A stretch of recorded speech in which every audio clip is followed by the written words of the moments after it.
Welcome back to Option Emperor channel. So இன்னைக்கு 16ஆம் தேதிக்கு உண்டான போஸ்ட் மார்க்கெட் வீடியோ, அப்புறம் மண்டேக்கு உண்டான ப்ரீ மார்க்கெட் ரெண்டு பார்த்துடலாங்க. ஸோ நம்ம 16ஆம் தேதி ப்ரீ மார்க்கெட்டில் என்ன சொன்னமோ அதுதான் 100% நடந்திருக்கும். ஸோ அதை என்ன அப்படிங்கிறத ஒரு தடவை திருப்பி பார்க்கலாங்க. ஸோ நம்மளுக்கு கான்ஃபிடன்ஸ் கெயின் ஆகும்.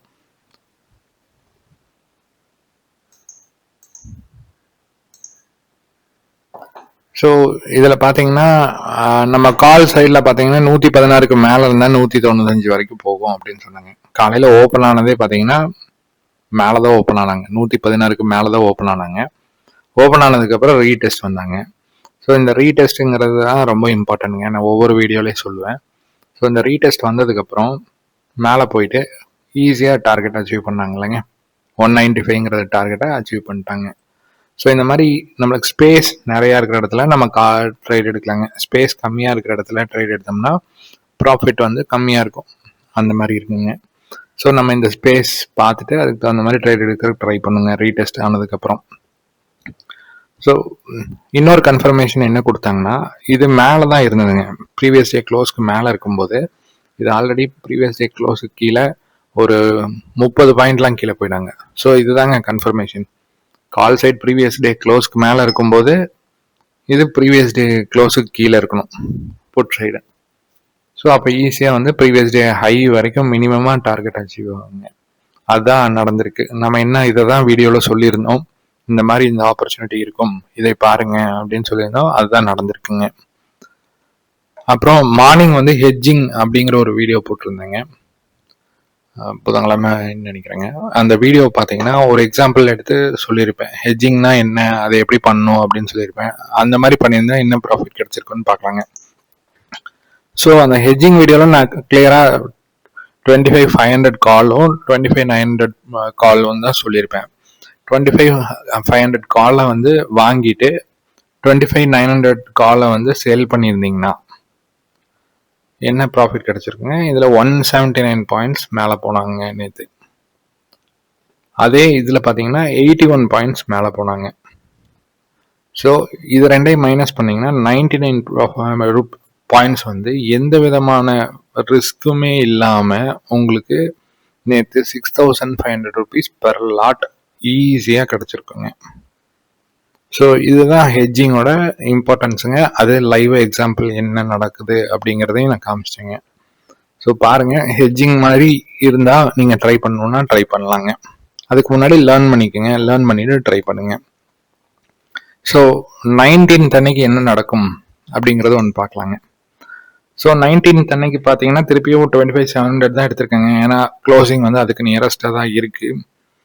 ஸோ 112க்கு மேலே இருந்ததுன்னா அடுத்தது 169 அடுத்த டார்கெட்டுங்க, 195 அடுத்த டார்கெட்டுங்க, அப்புறம் நேற்று ஹை ஆனால் 255 இது வந்து ஃபைனல் டார்கெட்டுங்க. சப்போஸ் நம்மளுக்கு கால் சைடு ஆப்பர்ச்சுனிட்டி இருந்தால், இல்லை கால் வந்து 112 கீழே கட் பண்ணிட்டு 97 நேற்று லோவையும் கட் பண்ணிட்டு கீழே போயிட்டாங்கன்னு வைங்களேன். இதில் பார்த்தீங்கன்னா புட் சைடில் உங்களுக்கு 115 ஃபர்ஸ்ட் டார்கெட்டு, 131 செகண்ட் டார்கெட்டு, 164 அதுக்கு அடுத்தது. ஸோ 255 தான் ஃபைனல் டார்கெட்டுங்க. ஸோ இந்த மாதிரி இருக்குங்க. இந்த புட் சைடில் பார்த்தீங்கன்னா பாயிண்ட்ஸ் வந்து ரொம்ப கம்மியாக இருக்கும், ஸ்ட்ரகிள் மாதிரி இருக்கும். இப்போ புட் சைடே மார்க்கெட் போகுதுன்னு வைங்களேன், 115 ஒரு ஸ்ட்ரகிள் இருக்கும், 131 ஒரு ஸ்ட்ரகிள் இருக்கும், அப்புறம் 164 ஒரு ஸ்ட்ரகிள் இருக்கும். அதே 164 கிராஸ் பண்ணாங்கன்னா டைரக்டா 255 தான். ஸோ நம்ம எந்த இடத்துல பாயிண்ட்ஸ் நிறைய கிடைக்குமோ அந்த இடத்துல ட்ரேட் எடுக்கலாம். ஃபார் எக்ஸாம்பிள் 115லேருந்து 131ங்கிறது ஒரு 15 பாயிண்ட் தான். இந்த 15 பாயிண்ட்டுக்கு வேண்டி நம்ம 10 பாயிண்ட் ஸ்டாப் லாஸ் ரிஸ்க் பண்ணக்கூடாது. ஸோ இந்த ஸ்பேஸ் நிறையா இருக்கிற இடத்துல ரிஸ்க் விசஸ் ரிவார்ட் ரேஷியோன்னு சொல்லுவாங்களேங்க, அட்லீஸ்ட் 1:2 இருக்கிற மாதிரி இருந்தால் நம்ம எடுக்கலாங்க.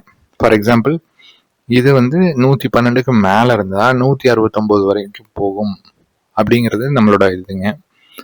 இது பார்த்தீங்கன்னா ரிஸ்க் டு ரிவார்ட் ரேஷியோ வந்து ஜாஸ்தி. ஆல்மோஸ்ட் ஒரு 57 பாயிண்ட் நம்மளுக்கு கிடைக்கும். ஒரு 10 point stop loss, 97 stop loss வச்சிங்கனாலும் ஒரு 16 பாயிண்ட் ஸ்டாப் லாஸ். அதுக்கு பார்த்தீங்கன்னா உங்களுக்கு ரிஸ்க் ரிவார்ட் ரேஷியோ வந்து நல்லா கிடைக்குங்க. ஸோ இந்த மாதிரி தான் ட்ரேட் எடுக்கிற ட்ரை பண்ணுங்க. கம்மி டார்கெட்ஸ் இருக்கிற இடத்துல ட்ரேட் எடுக்கிறத அவாய்ட் பண்ணுங்க. ஸோ ஸ்பாட் சார்ட்டில் போகலாங்க. நெக்ஸ்ட் அப்படின்னு பார்ப்போம். ஸ்பாட் சார்ட்டில் நம்மளுக்கு என்னங்க நடக்குது? ஸ்பாட் சார்ட்டில் பார்த்தீங்கன்னா நிஃப்டி வந்து ஒரு கன்சாலிடேஷனில் போயிட்டு இருக்குதுங்க. 25,600லேருந்து 25,850க்குள்ள ஒரு கன்சாலிடேஷனில் போயிட்டு இருக்கு. இது வந்து ரிஸ்கியான ஏரியா தாங்க. பெரிய ப்ராஃபிட்டபிளா எல்லாம் பண்றது கஷ்டம். அதுக்கு வேண்டிதான் நான் அந்த ஹெட்ஜிங் வீடியோ போட்டேன். இந்த ஹெட்ஜிங் இருக்கும்போது கொஞ்சம் சேஃபா விளையாடலாம்னு வைங்களேன். அந்த மாதிரி இருக்குங்க. ஸோ அந்த வீடியோவை பாருங்க. அந்த வீடியோவை பார்த்துட்டு அதில் கொடுத்துருக்க இன்ஃபர்மேஷன்ஸ் எல்லாம் கிளியரா 1 தடவைக்கு 2 தடவை கவனிங்க.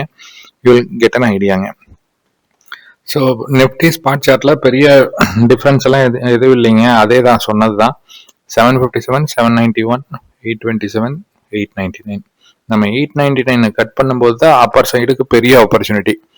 அதே மாதிரி 623 கட் பண்ணோம்னா 544, அதுக்கப்புறம் 350 வரைக்குங்க. ஸோ இது என்ன நடக்க போகுது அப்படிங்கிறது வரும் நாட்கள்ல பார்ப்போங்க. நான் சொன்ன இன்ஃபர்மேஷன் வந்து உங்களுக்கு பிடிச்சிருக்கும்னு நம்புறேன். உங்களுக்கு பிடிச்சிருந்ததுன்னா லைக் பண்ணுங்க, சப்ஸ்கிரைப் பண்ணுங்க, உங்க ஃப்ரெண்ட்ஸுக்கும் ஷேர் பண்ணுங்க. முக்கியமா வீடியோவை ஸ்கிப் பண்ணாம பாருங்க. அப்பதான் எல்லா தகவலும் உங்களுக்கு